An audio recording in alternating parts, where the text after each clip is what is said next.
The Sandy Hook Elementary School shooting occurred on December 14, 2012, in Newtown, Connecticut, when 20-year-old Adam Lanza fatally shot 20 children and 6 adult staff members. Prior to driving to the school, Lanza shot and killed his mother at their Newtown home. As first responders arrived at the scene, Lanza committed suicide by shooting himself in the head. The incident was the deadliest mass shooting at a high school or grade school in U.S. history and the second deadliest mass shooting by a single person in U.S. history, after the 2007 Virginia Tech shootings. The shooting prompted renewed debate about gun control in the United States, including proposals for making the background check system universal, and for new federal and state gun legislation banning the sale and manufacture of certain types of semi-automatic firearms and magazines with more than 10 rounds of ammunition. A November 2013 report issued by the Connecticut State Attorney's Office concluded that Lanza acted alone and planned his actions, but no evidence collected provided any indication as to why he did so, or why he targeted the school. Background: as of November 30, 2012, 456 children were enrolled in kindergarten through 4th grade at Sandy Hook Elementary School. The school's security protocols had recently been upgraded, requiring visitors to be individually admitted after visual and identification review by video monitor. Doors to the school were locked at 9:30 a.m. each day, after morning arrivals. Newtown is located in Fairfield County, Connecticut, about 60 miles outside New York City. Violent crime had been rare in the town of 28,000 residents. There was only one homicide in the town in the 10 years prior to the school shooting. Sometime before 9:30 a.m.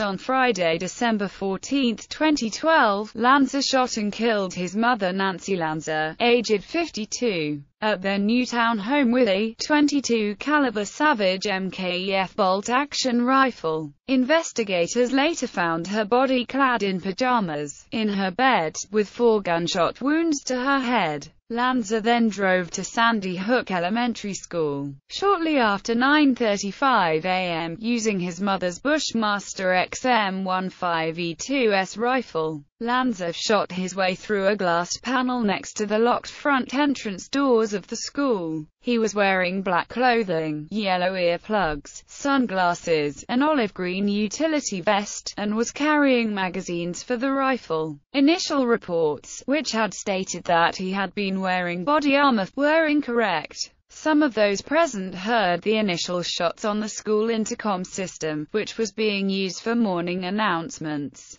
Principal Dawn Hochsprung and school psychologist Mary Sherlach were meeting with other faculty members when they heard, but did not recognize, gunshots. Hochsprung, Sherlach, and lead teacher Natalie Hammond went into the hall to determine the source of the sounds and encountered Lanza. A faculty member who was at the meeting said that the 3 women called out, "Shooter, stay put," which alerted their colleagues to the danger and saved their lives. A teacher hiding in the math lab heard school janitor Rick Thorne yell, "Put the gun down." An aide heard gunshots. Thorne survived. Lanza killed both Hochsprung and Sherlach. Hammond was hit first in the leg, and then sustained another gunshot wound. She lay still in the hallway, and then, not hearing any more noise, crawled back to the conference room and pressed her body against the door to keep it closed. She was later treated at Danbury Hospital. A 9-year-old boy stated that he heard the shooter say, "Put your hands up," and someone else say, "Don't shoot." He also heard many people yelling and many gunshots over the intercom, while he, his classmates, and his teacher took refuge in a closet in the gymnasium. Diane Day, a school therapist who had been at the faculty meeting with Hochsprung, heard screaming, followed by more gunshots. A second teacher, who was a substitute kindergarten teacher, was wounded in the attack. While she was closing a door further down the hallway, she was hit in the foot with a bullet that ricocheted. Lanza never entered her classroom. After killing Hochsprung and Sherlach, Lanza entered the main office but apparently did not see the people hiding there, and returned to the hallway. School nurse Sarah Cox, 60, hid under a desk in her office. She later described seeing the door opening and Lanza's boots and legs facing her desk from approximately 20 feet away. He remained standing for a few seconds before turning around and leaving. She and the school secretary Barbara Halstead called 911 and hid in a first aid supply closet for as long as 4 hours.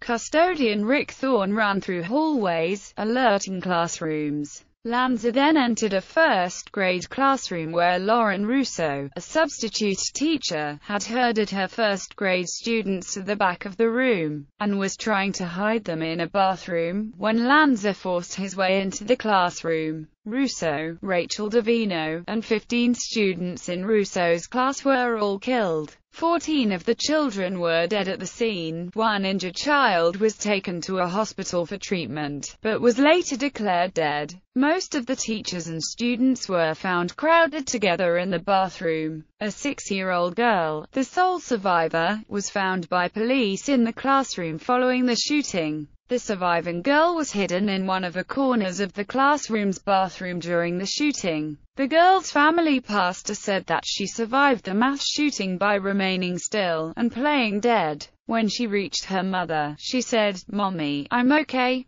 but all my friends are dead." The child described the shooter as a very angry man. A girl hiding in a bathroom with 2 teachers told police that she heard a boy in the classroom screaming, "Help me. I don't want to be here," to which Lanza responded, "Well, you're here," followed by more hammering sounds. Lanza next went to another first-grade classroom nearby. At this point, there are conflicting reports about the order of events. According to some reports, the classroom's teacher, Victoria Lee Soto, had concealed some of the students in a closet or bathroom, and some of the other students were hiding under desks. Soto was walking back to the classroom door to lock it when Lanza entered the classroom. Lanza walked to the back of the classroom, saw the children under the desks, and shot them. First grader Jesse Lewis shouted at his classmates to run for safety, which several of them did. Louis was looking at Lanza when Lanza fatally shot him. Another account, given by a surviving child's father, said that Soto had moved the children to the back of the classroom, and that they were seated on the floor when Lanza entered.